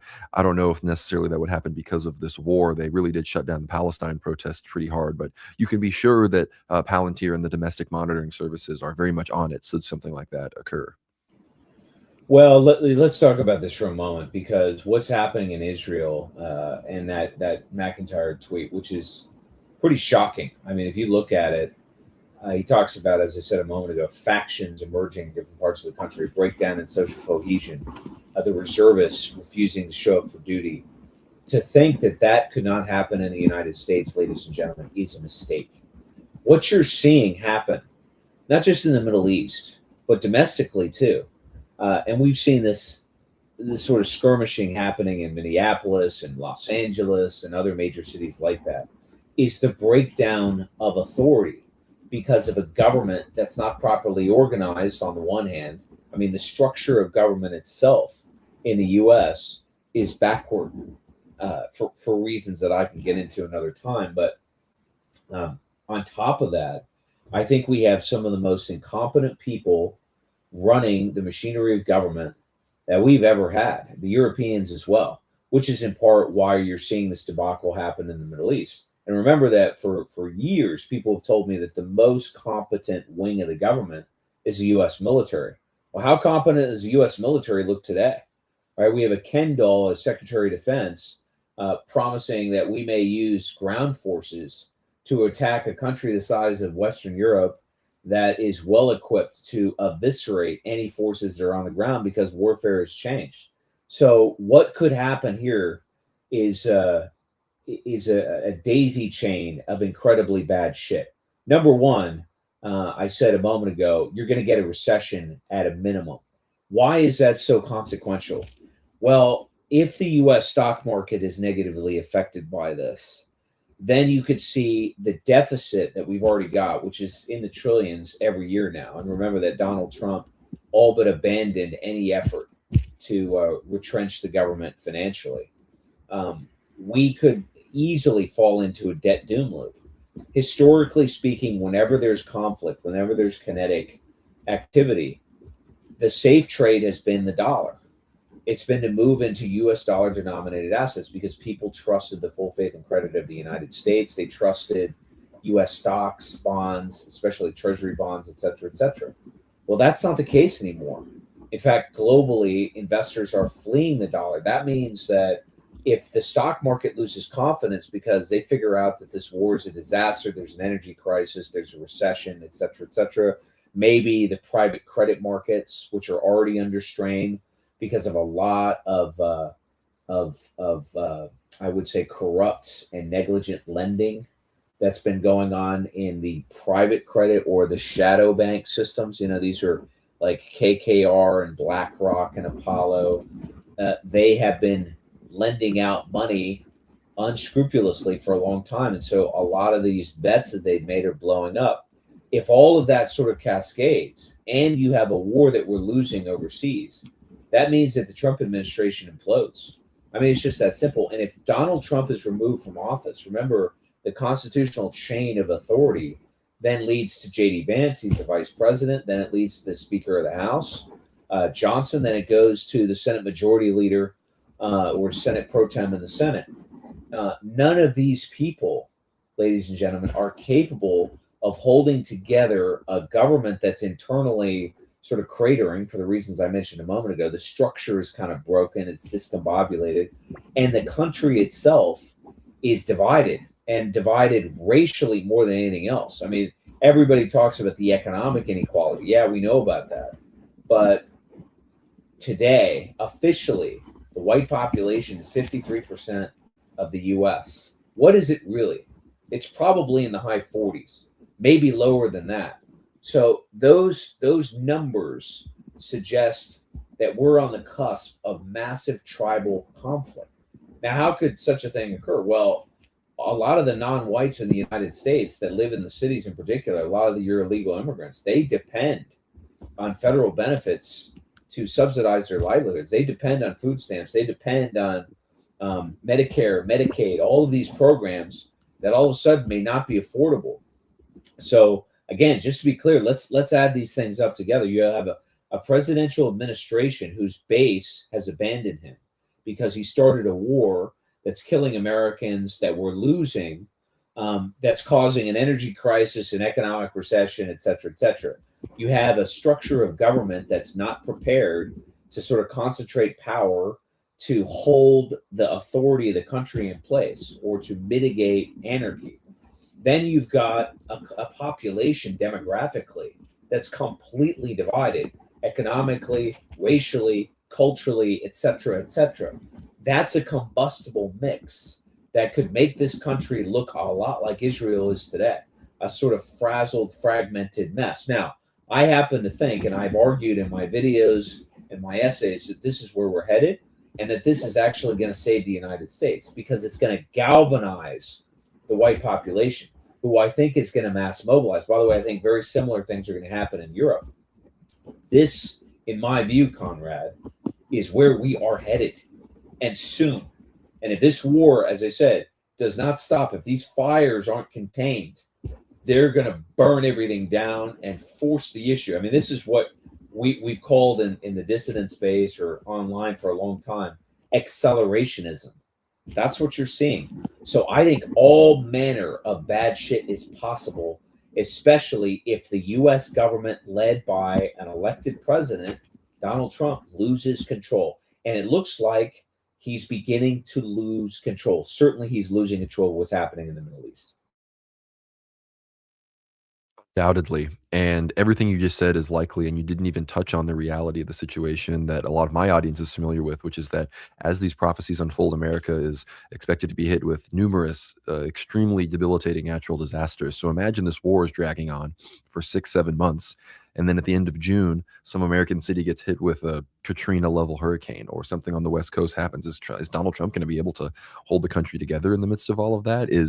Will our centralized forces be able to restore order? And again, people talk a lot about how they want America to be an Orthodox country, that they want orthodoxy to grow in America. Do you think that's just going to slowly but surely happen in peacetime? Like, do you think it was just going to be vibes and it was all going to go down? These kinds of things happen amidst extreme societal upheaval. So everyone does need to prepare for that. Cameron is touching on a lot of the same stuff that we touched on with Eschaton Vigil, just from a completely different perspective. So that does seem to vindicate it. $50, no message from Levi Gov. Thank you very much, sir. Appreciate it. All of the super chats tonight have been extremely helpful. But Cameron, I don't want to keep you for any longer than I got. It is 9:20. I got 10 more minutes. Sounds good. We have $10 from Silverside. How could the American government be this unprepared for a conflict they initiated? Does this remind anyone else of Benghazi? I'm distressed for our troops. Lord have mercy. So I guess for the last 10 minutes, the obvious question, Cameron, is as far as maybe some of the specifics go, because again, things will have changed by tomorrow. That's one of the, at least as an analyst, I'll be honest, it's one of the beauties of this conflict is I can go live every day and there's so much to talk about. But where do you see this going? Do you see what country maybe do you see getting involved in the future? I know France and Germany seem that they've already pledged their involvement. How do you see the Iranians escalating their responses? And do you see any border changes coming? Because we know the Turks have discussed potentially forming a buffer zone in the region if refugees start to come through. This is a good question, and it's a good one to finish on. So well done. Let me talk for a moment first about what that last comment said, and just to restate it, she was sort of shocked at the utter incompetency, the negligence, the lack of preparation of the U.S. government. So let me just address that for a moment. What you're seeing happen, ladies and gentlemen, and certainly I've talked about it for several years, but I have had to contend with, and Conrad, you may have experienced this as well, this Whitney Webb brand of argument for years that suggests that a tiny cabal of super elites that are hyper competent, that operate primarily in the shadows through the banking system, but certainly have tentacles in intelligence agencies. They control Capitol Hill. They orchestrate power through international institutions like the European Central Bank, the BIS, the World Bank, these kinds of things, that these people are orchestrating, manufacturing a controlled demolition. That is absolutely not the case. What you're seeing unfold in the Middle East today is proof positive that the United States government has been mismanaged for a long time. And anybody, remember, I was in the U.S. military 15 years ago. I also worked on Capitol Hill for a very brief stint. And I've been around D.C. for 20 years. Or I should say 10 years, and certainly since I was a kid. The quality of people that are staffing the State Department, that are in the White House, right, that are on the Council of Economic Advisors to the President, the people that are in the Pentagon or the intelligence agencies has precipitously declined. You're talking about an elite class or a technocratic class that is elite in name only, that has degenerated completely. And why is that? It's very simple. It's not hard to understand at all. If you disagreed with mass immigration, if you disagreed with diversity, equity, and inclusion, if you disagreed with the broader corporate agenda to bring in foreigners to replace white people in the United States, or anti-Christian sentiment, in public schools, if you disagreed with wars overseas, if you didn't kiss the ring of the Jewish power structure, you're gone. You're out. And so who did that leave? It left people that were completely complicit and compliant to a set of beliefs that are completely false about the world, and had absolutely nothing to do with their competency, with their managerial capacity, with their understanding of global supply chains or other civilizations or languages or countries. So all of the expertise that we once had, and we did. And I'm not suggesting that the United States was ever as polished a country per se as, say, countries in Europe, which have to, by nature of geography, history, and proximity, they have to sort of understand the world around them better. But we had a much better cadre of people even 20 years ago. Today, the bottom has dropped out. And so when you turn on television and you watch the Barbie doll that represents President Trump, his press secretary, and you listen to Pete Hegseth, whose only real experience comes from Fox News, or you carefully watch and monitor our diplomatic negotiations that are controlled, that are executed by Stephen Witkoff and Jared Kushner, people that don't know anything about diplomacy, that don't speak other languages, whose only real experience comes from either real estate Ponzi schemes or managing large amounts of money in Wall Street. And a lot of these people are criminals. Remember, Jared Kushner's father, I think his name is Charles, he is the ambassador to France, and he's a criminal. And the French government has actually asked that he be removed in recent weeks. A lot of people don't know that. This is who's running your government. To call them the Epstein class is absolutely accurate, but they're the nitwit class, and they're being exposed. And this is in part why we're losing this war. If you listen to the Iranians, if you listen to Abbas or Arachi, for example, the foreign minister of Iran, or you listen to other representatives in the government, you listen to the Russians, you listen to somebody like Lavrov, you listen to Putin's speeches, you get them translated. You're talking about a degree of competency that is well beyond anything we have in the United States. So that's really what's happening. It is negligence, it is incompetence, it is dereliction of duty that is systemic, because getting ahead, getting influence had nothing to do with merit, had nothing to do with subject matter expertise. You know, Conrad and I were in Russia, which is required to really understand the Russians. You got to go there. How many people at the State Department have ever been to Russia, have ever been to Moscow, have ever actually tried to understand orthodoxy? None. They don't care about that, because getting ahead in Washington, D.C. has nothing to do with that. So you're talking about people that are completely incapable, and that's why the government is going to fall, and that's why this Operation Epic Fury is a total cluster fuck. Now, that being said, to your question, Conrad, what are the consequences in a geopolitical sense? Well, look, I think Iran has become the cause célèbre of the entire region. I think that these Arab states are finished. I think the regimes are going to collapse. And I think the Sykes-Picot Agreement, and again, to be clear, the Sykes-Picot Agreement was signed in 1916 between the French and the British to divide up what was the Ottoman Empire. And what did they create? They created Jordan. They created Israel. They created Iraq. They created Syria. They created these states that were never real states.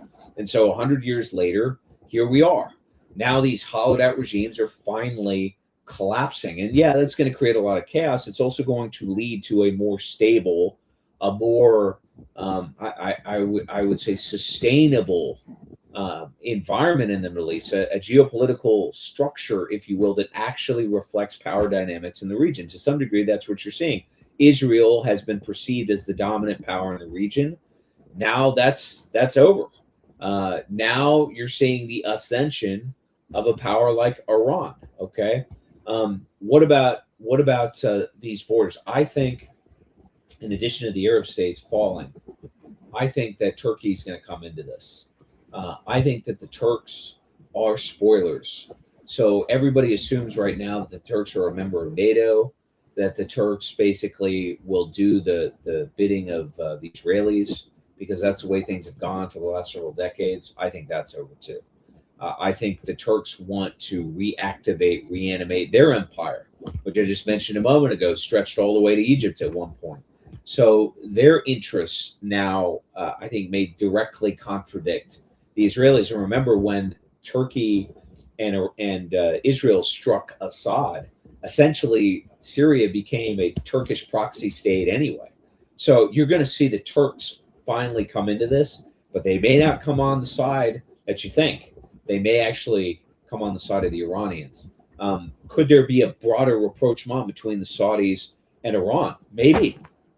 That could be. The Saudis may abandon their support of us. I mean, remember, the Saudis are already in talks with BRICS. They have good relations with the Chinese, and they know that the future consumers of their product are in Asia.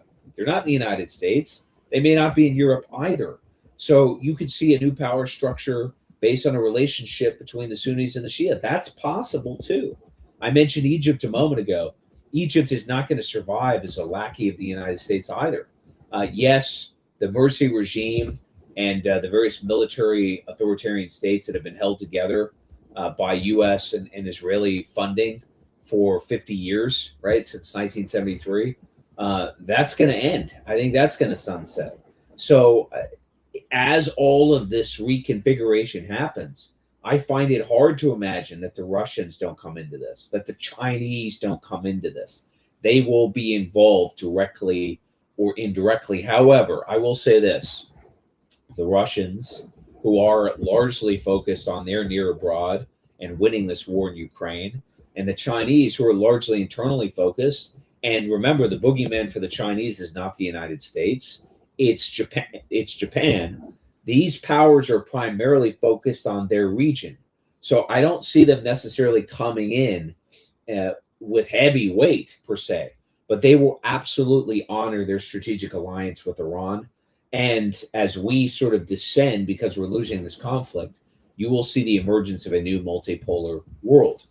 The only question is, and this is really the subject of Conrad's entire podcast, is what is the collateral damage going to be in that process? Does that mean a world war? Does that mean a World War light instead of a World War III? It could. We'll have to see, because remember, the good news here, folks, is that the same powers in the world are actually gaining power. That being the regime in Beijing, that being Moscow. I think the Iranians are absolutely sane. I don't see any evidence whatsoever that they are not. And the insane powers, mainly the Israelis and to a lesser extent the United States, we're losing. So, in a sense, that's a good thing. And that will bring about regime change internally. It'll bring about regime change in the United States and Europe as well. So, I guess I say all of that to say this in closing: buckle up, because this is just the beginning. And by 2030, as I've said, we're going to be in a very, very different world. And I think the West has an opportunity of a renaissance, of revitalization, as long as we can purge the Jewish power structure, regime change our own countries, and restore the sense of our national identities, our Western Christian heritage and identity. I think that's possible. Very hopeful word. I agree, and I hope that those opportunities can come about for us here as the empire crumbles from without. We have 888 from Beauty of the Struggle. A plus final word from Cameron. Well said. So before Cameron signs off, I want to encourage everybody to subscribe to his Substack, his YouTube channel. One of the greatest resources, great commentary. So here you go. I believe you can find it at meninthecity.substack.com. Be sure to check it out. It's a really great resource. And if you check out his magnificent Moscow article, I make a guest appearance in the written word. So I've dropped that in the live chat.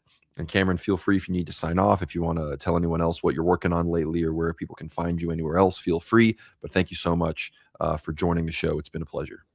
Yeah, Conrad, it's always a pleasure to talk to you, my man. Hopefully we can do it in person again. Moscow was an incredible experience. The world right now is a very scary place, but there are a lot of very sane people in Russia and China. I've been to both countries. I think there are a lot of sane people in the global South.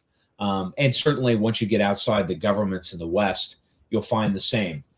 You can find me, guys, on YouTube. I'm going to put a lot more content out in the near future, in part because I'm not doing the Backlash anymore. And that podcast is sort of split into different directions. So follow me on YouTube primarily, the Substack, and I'm also putting out a lot more tweets. I think I'm finally learning how to tweet like a pro. I'm sure I'm not at your level, but I'm getting there. So anyway, always a pleasure to talk to you guys. Stay positive. As long as you're aware, as long as you're engaged, then you're ahead of the curve. And as I said, everything, I think, whether you're talking spiritually, you're talking militarily, geopolitically, it's trending in our direction, folks. Yeah, it's going to come with collateral damage. Yes, there will be destruction. There will be financial turmoil. There'll be anxiety, but it's necessary. The only way through, or rather the only way out, is through. And that's where we're headed. Thanks, brother.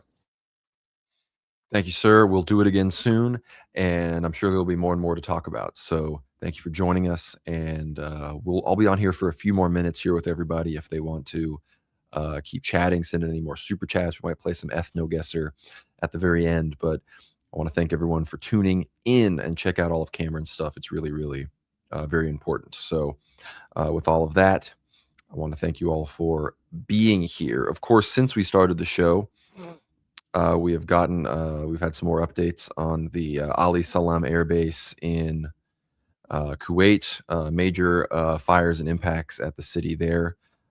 So I want to also read a bit of analysis we have about the misconception of air supremacy. Of course, people were asking about this. Everyone has been reiterating total American, Iranian air supremacy. This is a longer article, but a part of it says there are growing misconceptions that the U.S. and Israel have achieved total control of the airspace in Iran and sanitized the threat of ground-based air defenses to a degree that their forces have relatively free reign, commonly referred to as air superiority.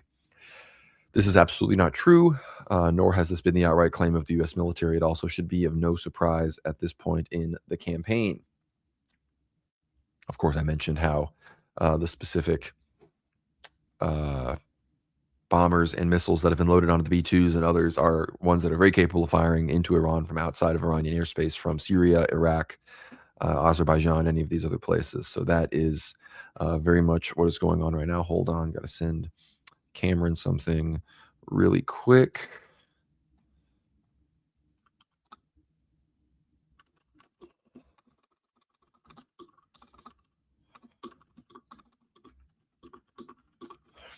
I mean, I'm tempted. I mean, I know people want me to play Ethnoguesser, but I've sort of been locked in on all the World War III analysis. $5 from Jonathan Kelly for the Situation Monitoring Fund. Thank you, brother. You've been such a great contributor to the Situation Monitoring Fund. The situation is almost so monitored that there's nothing else to monitor. So we out here monitoring for real, no cap. But I think everyone liked the Cameron analysis. I know we were competing with some incredible other streams. We're competing with Father Peter. We're competing with Cleave to Antiquity. We were competing with briefly with David Patrick Harry, but thankfully he wrapped things up around the same time. Of course, Father Peter is dominating us. We're doing okay ourselves on YouTube. I believe we've got, what do we have? A few hundred, 120 or so viewers, something like that. Yeah, we're chilling at we're down to 109. People were here for Cameron, but we've been doing all right. We were up to 130 something at one point. Father Peter's rocking at 757. Maybe if people encouraged him, maybe we could get a Father Peter stream raid. Of course, that would be incredible. Probably going to be going on Father Peter's stream at some point to discuss World War III. So I want to thank everybody once again for tuning in. Of course, because we weren't live on Substack, I'm going to have to download this after I stop being live and upload it to the World War Now Substack so everybody can watch it. Of course, I want to encourage everybody, if you haven't already gotten behind the paywall, to do so. Go to worldwarnow.co and check it out. Sorry, gotta get up there. Boom, right here. $2 from Porphyry Allen. Great to see you in the chat, Alan. Everything is computer, unfortunately. Everything is computer. Did you guys see those reports about how one of the reasons that the girls' school was potentially struck by the U.S. and Israel, and why some of these regions have been struck, is because, much like Gaza, the U.S. and Israel are using AI to scan, to do these rapid strikes, decide strike points, and some of them get things completely wrong. Like they struck Police Park, which was just an empty grassy field of parks, because I'm assuming the AI thought that it was a police staging park or something like that. So everything being computer sometimes helps the real world, because sometimes computers are retarded. But encouraging everyone to subscribe at worldwarnow.co. You can check out our recent stream with Eschaton Vigil, 2 hours, 41 minutes, all about the prophecies, one of the most in-depth prophecy streams you're going to find. You have our 5-hour initial coverage stream of the war when it broke out. You have our recent Ether Hour episode with Cleave to Antiquity. And if you click the Ether Hour tab right here, you get access, once you're behind the paywall, to the full episodes of all of our Ether Hour content. Of course, Part 1, The Truth About Rasputin, with Rasputin Archive with Alex, one of our incredible analysis episodes. Recent episode with Dr. Matthew Raphael Johnson. We talk a lot about World War III, so you get his perspective there, as well as some incredible deep dives on Russian history. Andrei Afanasiev, my good friend and Donbass guide for when I myself was in the Donbass, much like Cameron. I can't wait to talk to Cameron more about his time in the Donbass. He hasn't told me too much about it yet. Our interview with Metropolitan Mitrofan of Gorlovka, that's me in the Donbass, speaking with him, an incredible bishop. One of the more incredible things I've had the opportunity of doing as a journalist in a long time. So please get behind the paywall if you want to support the show.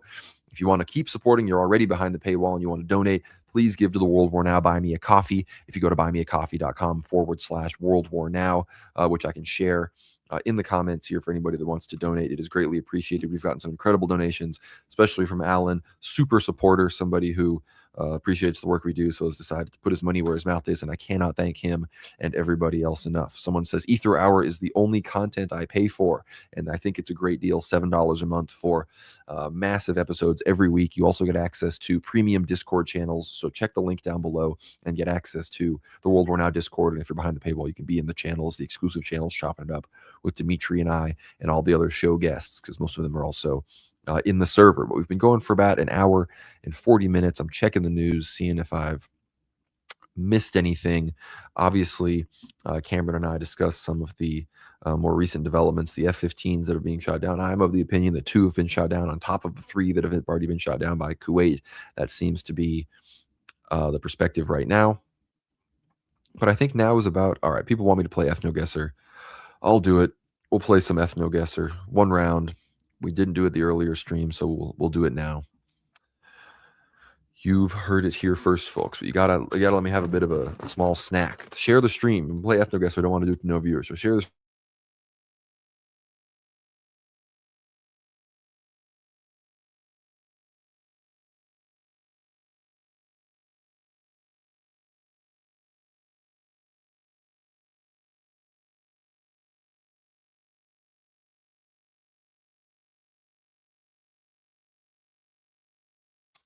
All right, didn't you all hear me crunching?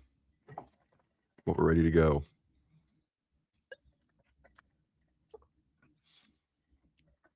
Okay. I've been so focused in on Iran. Who knows how good I'll be this game, but let's do it. All right. This has to be, I've gotten this one before. It's got to be like Kenyan-Ethiopian border.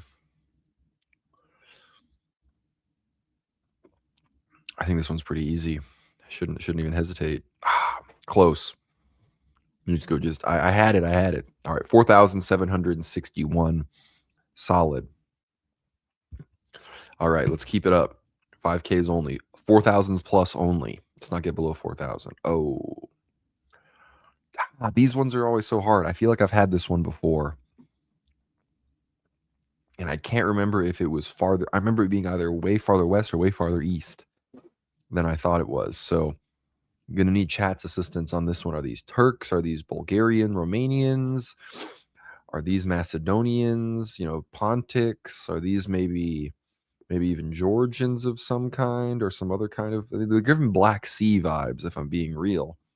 But we need to do it. Paisio says we need Dimitri playing game streams. You know, we'll probably play some Ethno-Guesser maybe next time Dimitri's on the stream.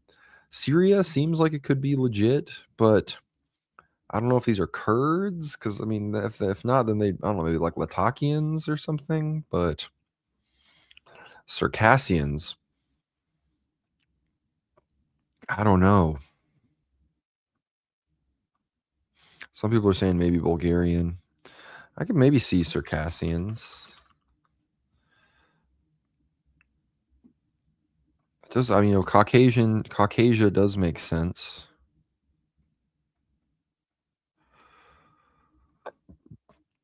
Someone says Albanian.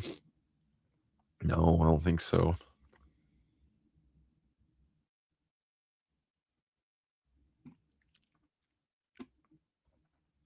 I think I might go there or here. Black Sea coast of Georgia.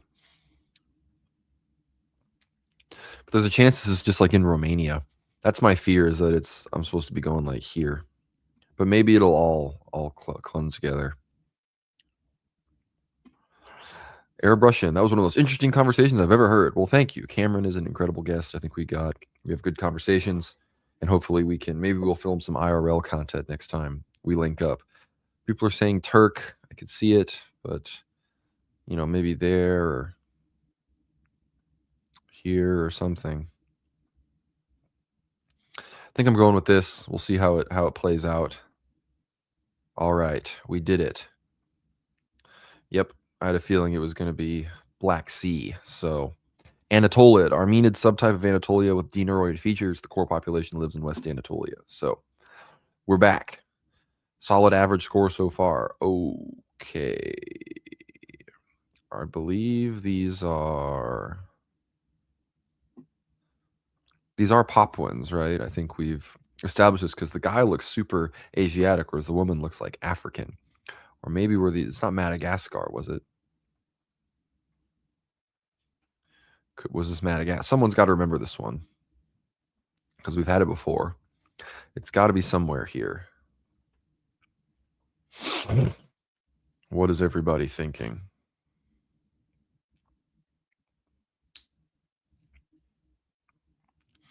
Dude looks Vietnamese.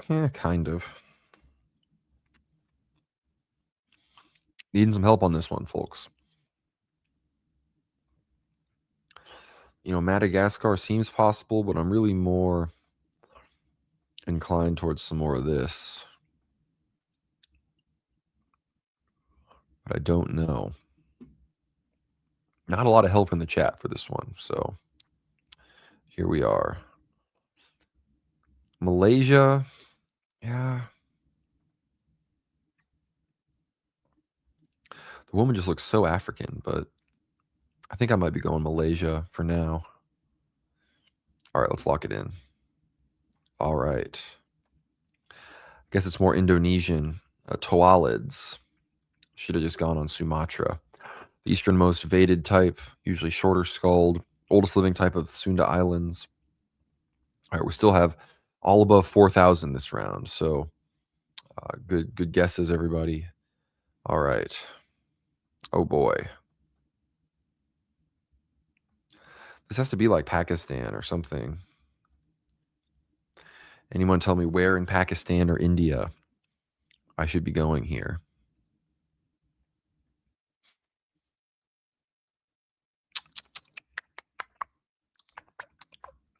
I don't know.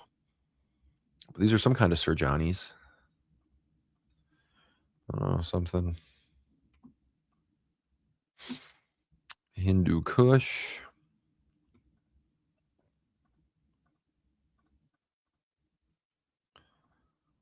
Bangladesh. I don't know about Bangladesh. I was thinking maybe Kashmir. Something like this.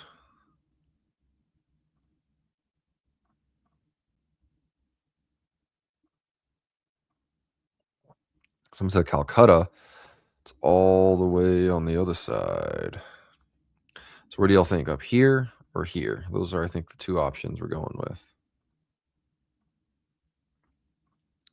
Calcutta or closer to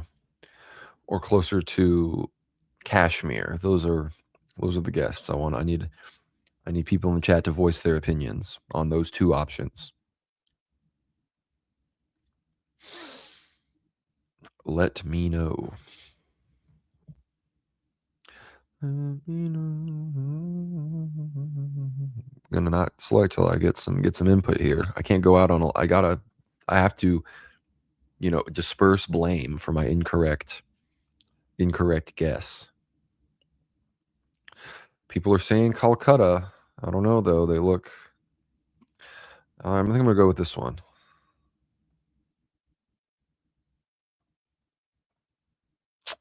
Wow, everyone was wrong. Synelacids. Indid subtype similar to crocodile indids, mainly found in southwest central Sri Lanka. Dang. No help from chat there at all. Lock this in, guys. Sri Lanka. Not Kashmir, not north. About as far south as you can get, not even in India. So let's reassess our perspectives here, everybody. But these are Synelacid Sri Lankans, also present in, these islands, the Maldives. All right. Oh boy. Oh my gosh. What is this? Why does she have showing she has hair dye? I have no idea what I'm even looking at right now.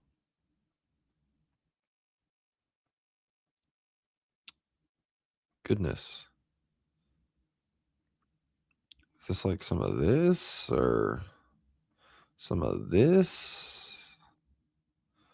I have no idea. This is like the most stumped I've been. Azeri? Maybe.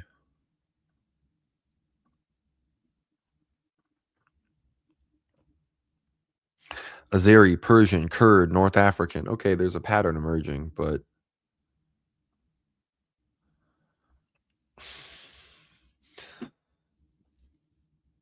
guy looks like Macron, kind of. So Rostov, Claviculand. I don't know. I feel like hedging in the area, because if they're Kurds, Azeris, it all kind of works here. So I see Morocco. Morocco is tempting, at least the woman, but not the man. Could be wrong though. Maybe here, because that's Kurdish Syria. All right, I'll go Kurdish Syria and see how this goes. Boom. Proto-Iranid. Coarse type of Iran in Asia Minor that can be considered an Eastern Euro-Africanid variety, more ancient than the more Gracile Iranids and Pontids of the region, with several Cro-Magniform features. That's obvious. Transitional to Berberid in the west, an important element from Eastern Turkey to Northern Iran. All right, solid guess, gang. Oh boy. I was liking the lack of Africa, but this is, I don't know, they don't look too East African. So let's lock in here. Where are we thinking? Are we thinking like, are these like Angolans or Namibians? Are these more like Ghanans? Are these maybe people from the Central African Republic or Chad or something? Where are these individuals from? I'm almost getting like Congo vibes, but I don't really know. Namibia. These are not Abos. These are Africans.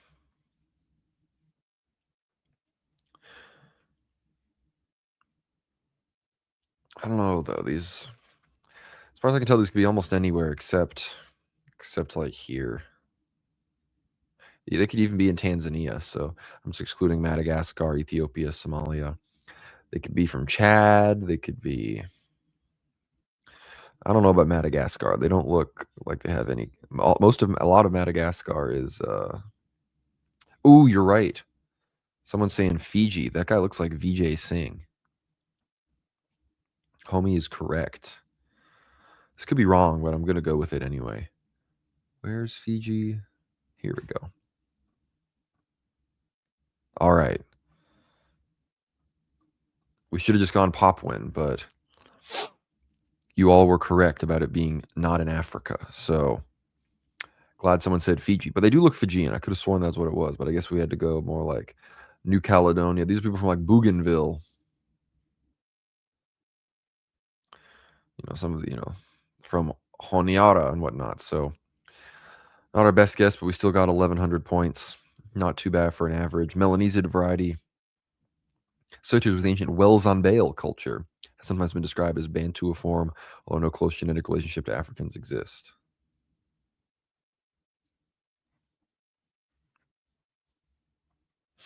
All right. 4 more rounds. Oh my gosh. What are we even looking at here?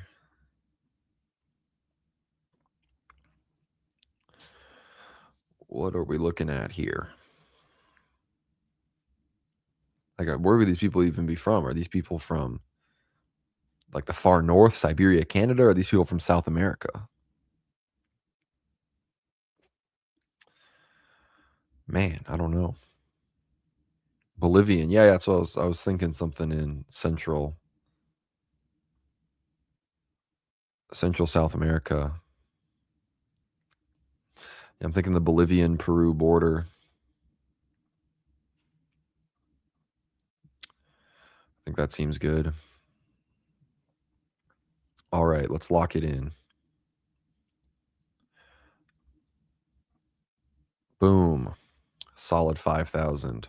I guess could have just gone La Paz, but would have gone all the way down to Argentina, I guess. But these are Huarpids, northern Fueguid variety that is often considered part of the Lagoid group. Shows Melanesiform features and probably arrived with one of the earliest migrations to America, native to the Argentinian Cuyo and the Bolivian savannas. Very good. Thank you to those that solidified my suspicion that these were South Americans. Oh. Now, these could almost be like Madagascar niggas. Like, I'm getting Madagascar energy from these guys, but I don't know. I don't know where else it would be besides some other random part of India or like the subcontinent.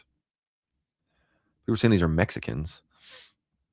I guess they could be Mexicans.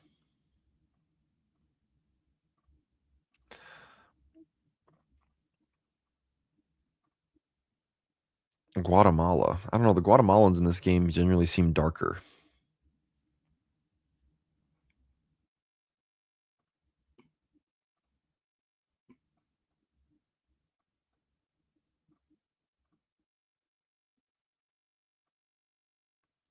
I'm definitely going to go Pacific Coast. People are saying these are north. I don't think you know exactly what like the super northern people look like.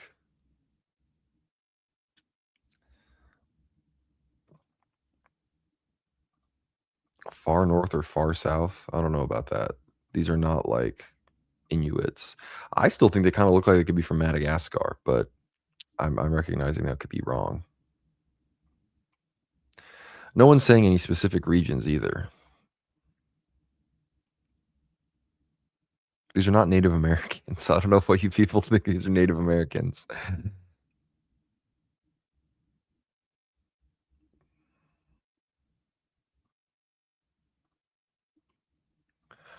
All right, I'm gonna guess southern Mexico here, but we'll see what we're working with. Could be wrong though. Boom, Mayans. Whoever said Mayans was correct. Central and subtype position between Pueblo, Isthmid, and variety of unique features. Yeah, sorry whoever was saying far north or far south. Just completely wrong. I knew that was incorrect. But I thought they look more. They could have been Madagascar. But good work from Rasputin Archive and Eon Dob. But yeah, these dudes they'd be on something. So we're doing well. We're doing well. Next round, we got 2 more rounds. Oh boy. What am I looking at? I feel like I'm looking at something around here, maybe like Hungarian. Could these be Hungarians?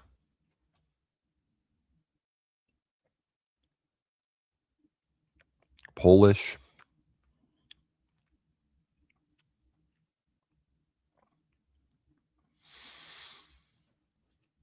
Definitely somewhere in Europe or the periphery. But yeah, the lack of blue eyes, I think it's going to be a little farther south here. So I'm thinking maybe here. Scottish? I don't think so.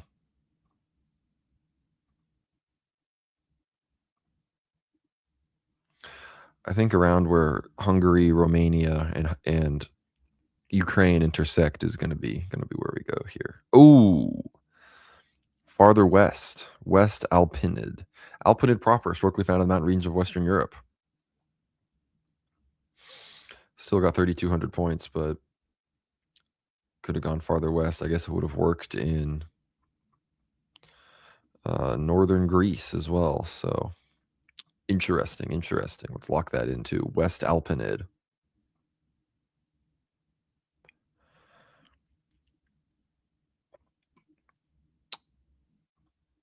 All right. Final round. Oh. Yeah, these are just like, wow. Darkest Africa. Not sure where we lock this in, but this is indeed Darkest Africa. Kenya, Sudan.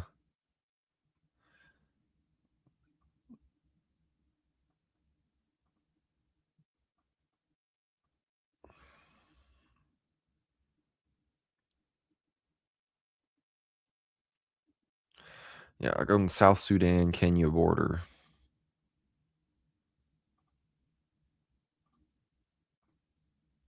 Should have gone farther north. But yeah, Sudan, South Sudan, close enough. Wow. Top 4%, new record, gang. Top 4% of players. 4 perfect rounds, average of 38.06. Pretty good. Pretty good, if I do say so myself. That Fiji save was big. That Papuan save, and I thought it was Africa, was very important. But Pretty good. New record. 4%, top 4%. We got to get top 1% here soon. But I want to thank everyone for the super chats. If you have any final super chats, send them in. Probably only going to be live for another 2 minutes. So if you have anything you want to say, any more support you want to do, please send in that super chat. Be sure to visit us at worldwarnow.co. Check out all of the recent content. There's been a crazy amount of World War content coming out.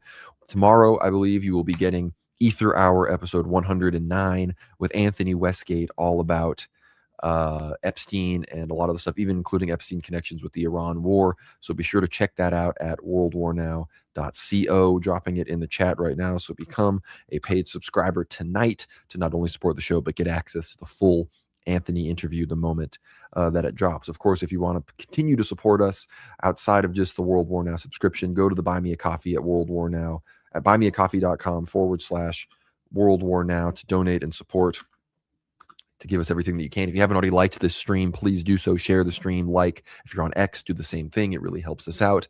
$5 more from Jonathan Kelly. Like, share, subscribe. So true. Couldn't have said it better myself, but I want to encourage everybody to also follow me on X. I'm getting a lot more followers recently, 12.2K. So help me get up to the infamous 20K. Continue to follow me. I've been doing a lot of great posts on there. Maybe we'll go through a few of them. Of course, we got MAGA niggas RN. This is a good way. This will be a good way to end it. He's gay, isn't he? Yep. And I was his biggest fan. That make me gay, don't it? Yep.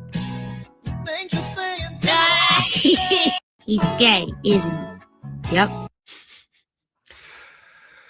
He's gay, and this is also Trump. You know, he had to delete his post about basically supporting transgender surgeries. What else we got here?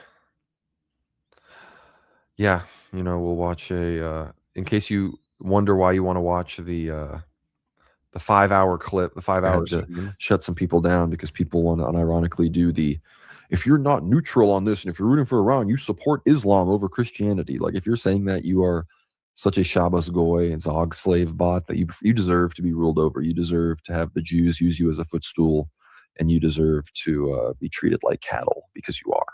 So that's my perspective, at least. As much as I am against world Jewry, the Goyim still have gone insane. Seeing some of the Goyim in these comments is just, it almost makes you want to join the other side, if we're being real. But no, I would never do that, because we know the side that the Lord is on, and that is the side of good. But alas, if the Ayatollah is dead, he will be a historical figure that I have immense respect for. That is how that goes. And that does not mean that I endorse Islam. That does not mean I endorse his religion. That does not mean I even think that he is in heaven or anything like that. It simply means this is ultimately a geopolitical podcast. Yes, it is orthodox, and we've put everything through that lens, but trust me, most of the people saying this do not live consistently. If that is as I said before, by their logic, we should support Israel bombing every country ever, basically. It's just absolutely absurd. So keep the Shabbos Goyim nonsense to yourselves. I understand it's Shabbat. I understand that you guys get your money from turning your stoves on and off, opening these people's fridges, shilling for them on the internet, running interference for the Jews, but we're not going to tolerate in this chat. This is a Christian monarchist chat. So we do not tolerate Jewish nonsense under the guise of free speech. I see people complain like, "Oh, guess you don't believe in free speech if you're banning people." Never claimed to believe in free speech. You can suck a fat one. And I stand on all of that. I stand on all of it. But once again, thank you everyone for tuning in. Thank you to all the super chatters. Thank you, Stephen Sterling, Beauty of the Struggle, Jonathan Kelly, DJ Z, Rasputin Archive, Nat Credo, Ewar Mapping, Jonathan Kelly again, Silversight, Levy Gov, Porphyry Allen, Tatiana F, Jonathan Kelly again. So thank you all so much for the incredible super chats and all of the support. And you'll be hearing from us very soon tomorrow with the Ether Hour episode with Anthony of Westgate. And I'm sure Dimitri and I, probably on Saturday sometime, will be going live for more World War III analysis. So thank you all so much for tuning in, and we will see you on the next one. God bless.